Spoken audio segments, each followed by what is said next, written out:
Hello, thanks for tuning in to another video. I hope you and your family are all well during the current health crisis of coronavirus or COVID-19, depending on what you're calling it where you are.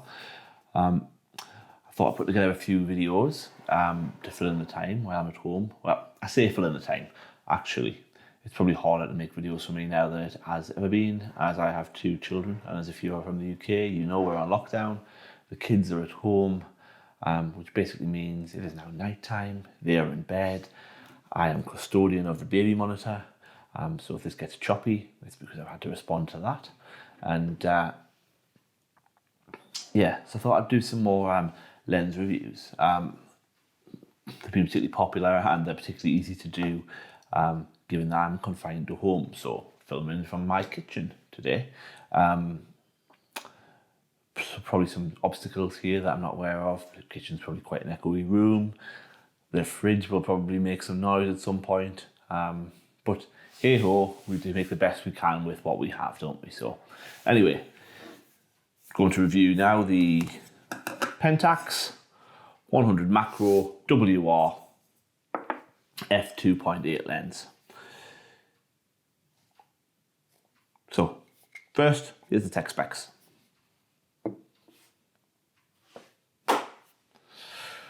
So this lens, it's the first lens that I have ever bought that I ever thought was just absolutely awesome. I've been very happy with lots of lenses. I don't shoot macro. Not that I never shoot macro, but it's not really what I do. I bought this lens because Pentax don't really have, well, there's one due out soon, an 85 classic portrait length. Didn't really have an 85 when I started shooting Pentax. There's an old one, the FA 85 1.4, which is only available via the second-hand market. Second-hand market for me generally is too much hassle. So when I was starting to get into the Pentax system, I was looking for a lens close to an 85. As I was starting to shoot more portraits, I looked at the FA 77, was very expensive for what it was. I looked at the time at the 70-200 zoom that just came out the D-FA. Again, a lot of money to put down at the time. I will be reviewing both those lenses shortly because I have bought them both since then. And I looked at the 85 on the second-hand market and said I couldn't be sure. So I decided to pick up the D-FA macro 100mm F2.8. I bought it primarily for price. There was a great deal on it, SRS Microsystems, over, it was either a Black Friday or an Easter weekend or something like that, but basically I got it for less than they were selling second hand, and I got it brand new. Why I say this, I've always found this lens to be absolutely awesome, is it was the first great prime lens I've actually bought. The detail that this thing renders is just absolutely amazing. I'm mainly shooting a studio setting, so the chromatic aberration that a few people have reported never been a big issue to me. But to be honest, I've also taken this for just a walk out with the family as the lens on the camera, and I found that any chromatic aberration I pick up is very easily fixed. It is actually a really nice little lens to walk around with. If I had one criticism for it, it can be quite slow to find focus, but it's a macro lens. It's not really designed for speed. It's also quite noisy, but it's a macro lens. It's not really designed to be used during a wedding ceremony, although I have used it as a guest at a wedding. And I understand the bride and groom were very happy with those pictures. But anyway, they were okay. Anyway, but yeah, it's just the detail that this renders is amazing. It really made me think differently about portraiture and the sort of stuff that I was shooting at the time. You get so close with this, the close focus and distance. If you're familiar with my work, you'll see that I've got quite a lot of what I would call an intense photo. I do a lot of intense portraits, really close cropped to the face. I'll often take off the chin, top of the forehead, really close, nicely focused on the eyes. I'll show some images at the end of this that I've taken with this. Not quite sure I'll show you, I'll sort that out shortly. But yeah, this lens changed how I thought about things. And when I started with this lens, I was using it on a Pentax KS2, which is a crop factor lens, 1.5 multiplier, so the field of view was equivalent to 150mm, which is actually quite long for a portrait lens. 135 is where most people sort of max out, but it is totally usable as 150mm. 100% usable. Obviously you need a bit of space, but yeah, I wouldn't hesitate to recommend this lens to anybody. If I had to start selling my lens collection off tomorrow, this would be one of the last lenses I sold, and I'd be very sad to see it go. Really sad to see it go.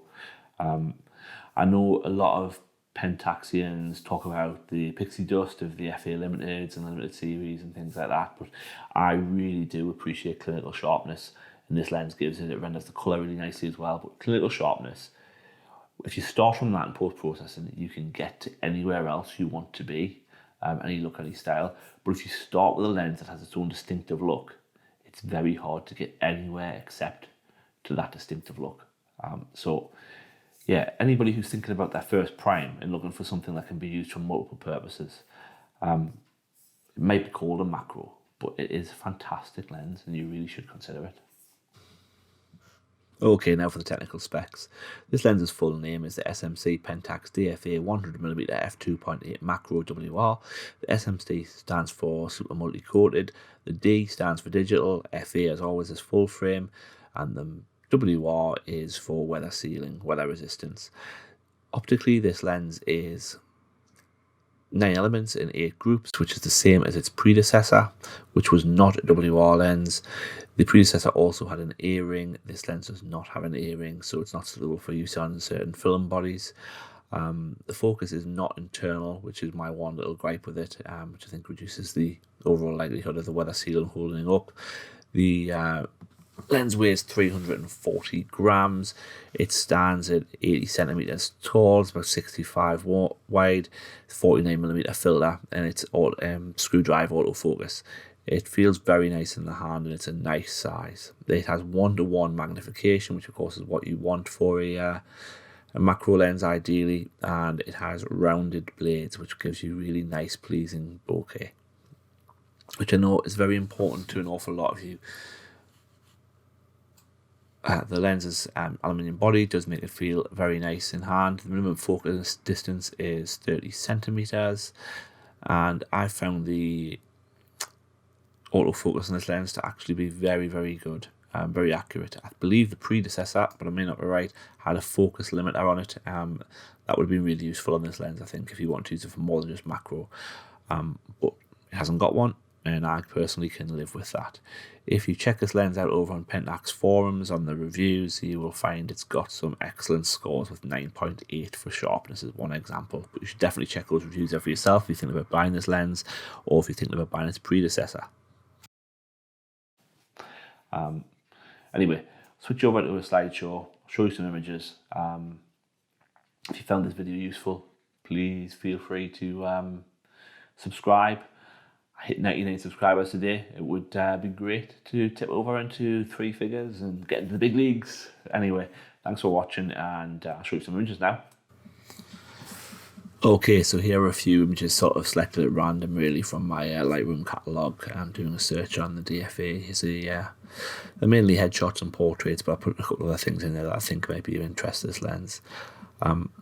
This is a photo of a young dancer. You can see that the crystals on her headdress have rendered really well, and it is pretty sharp on the eye, which is obviously where the focus point was aimed at being.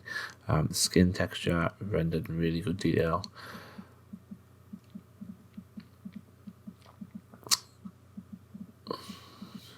This is a detail shot from a wedding. ISO's a bit high, I think. Again, just shows the clarity. This one again is another detail shot from the same wedding. You notice that the out of focus area renders really nicely on this particular lens. It's very, very smooth.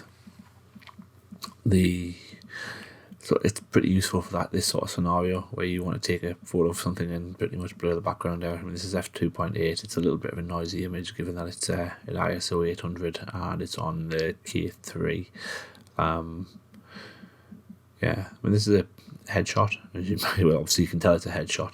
I think what's particularly interesting about this lens is it's not in focus, this particular image. The focus is missed, if I recall correctly. It's gone a little bit back. As we zoom into the eyes, you'll see that it's not actually on the eyes. This image was for website use. And this lens manages to retain such detail, even in the out of focus areas, that both I and the client felt it was perfectly usable for the purpose intended. Got the right expression and the right feel, so it was still used. The focus generally on this lens, to be fair, has been pretty good, but it did go through a period before I calibrated it of back focusing slightly. But as I say, you can see it still pulls quite a lot of detail into the eyes, even in the out of focus areas. I think this is probably the only lens I've ever owned where I've ever felt like when the focus was missed that the image was still acceptably in focus, to use a term that used to be bandied around a lot in the old film days. Again, this one is a bit further away, so the depth of field is a bit deeper, but you can see all the detail in the stubble. This image was I was messing around, basically trying to see what the starburst would look like out of it, shooting deliberately into the sun. So I thought this would be a good example to show you where the chromatic aberration is. That is probably the weakness of the lens. There is quite a lot of chromatic aberration, and I've deliberately grabbed this one before it was fixed, just to show you what's there. So there's quite a little bit of purple around the trees. Just another headshot, really. This one is one of my most popular images ever, but now I look at it, having processed it several years ago, I think I overworked the eyes quite a bit, but it's rarely shown this close. But again, you can see the sharpness of the lens. Another image from the same session. Again, just thought it was useful to show how nicely it renders the skin. The details there, but there is clinical sharpness to it. Again, another one where the eye is lovely and sharp. And when it comes to portraiture, sharp eyes are the thing, if you ask me. Again, that one from the same session. I was obviously using this lens quite a lot at the time.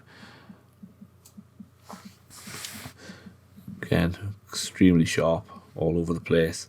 There's not a lot more to say about this lens, really, other than just look how damn sharp it is. One of the things as well is when you load up the lens profile, there's not much changes, there's not much distortion in the comes from the macro at all, but the chromatic aberration is something you do have to think about, even in a studio setting. And you'll notice there's a little bit on the stem of the cherry there. Again, other than that, it's an outstanding lens, and it's one that I definitely won't part with anytime soon, even though I don't feel like I'm using it as much as I used to. It's a cracking lens, and for some reason I always feel like when you convert an image to black and white using this from this lens, you seem to get an outstanding conversion, and I don't understand why. Maybe it's something to do with the level of detail that's there, and that transfers quite well to the black and white image. Again, this image again, look, this is a very popular image for me, but the focus is actually on the eyelashes. It's incredibly shallow depth of field here, shooting wide open, but you know, it's so sharp that you can get away with it. And I really don't like saying that, because I'm not the sort of person who likes to get away with things. I like to get them just right. But it's happened to me a few times with this lens where it's just been slightly off, but it's been so sharp that once you zoom it out, it's become that old film saying if it's acceptably sharp rather than it's bang on. Anyway, if you found this video useful, it would be great if you were to give me a like or a subscribe. Trying to break that 100, as I said before. More lens reviews coming up. I think I've got 4 more that are pre-filmed that I've just got to put together. I'll speak to you soon. Take care.